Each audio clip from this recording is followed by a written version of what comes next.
Here I have Nubia Red Magic 7, and today I'm going to show you how to scan QR codes on this device.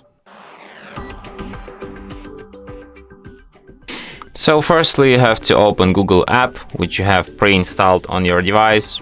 Like in this Google folder you can find Google app.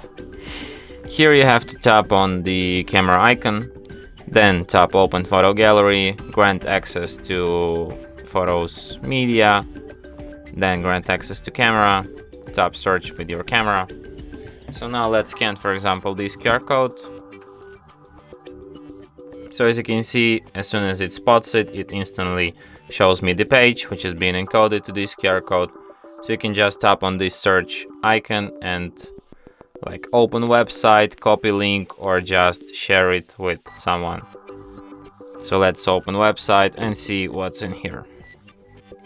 So as you can see, extremely useful web page. Go and check it for yourself. And that's it. Thanks for watching. If you find this tutorial useful, don't forget to hit that like button and subscribe to our channel.